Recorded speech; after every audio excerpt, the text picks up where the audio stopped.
Поделись впечатлениями о соревнованиях спортвизора «Открытое первенство по плаванию». Эти соревнования очень большие, много людей, весело, хорошие соперники. Это здорово. А ты доволен своими результатами, которые показал на этих стартах? Очень.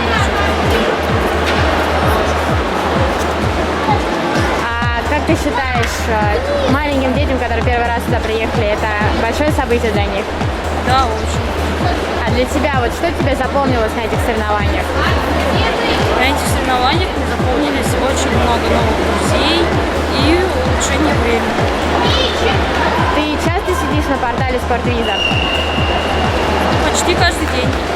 И много ты ребят увидела, с которыми там общаешься?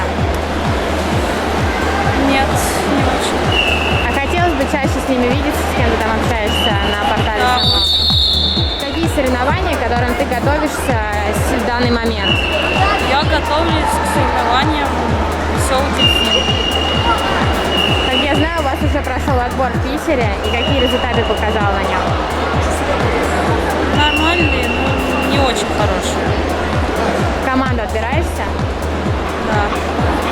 А что ты надеешься показать на самом «Веселом дельфине» на детском фестивале плавания? Пытаюсь где-нибудь, наверное, на мастера. Ну и кандидат утвердить. А какая цель у тебя от плавания, что оно тебе дает в жизни? Чего ты хочешь получить от занятия этим видом спорта? Я хочу попасть на Олимпийские игры и быть здоровым. Наташа, мы желаем тебе больших побед, высоких результатов и новых рекордов.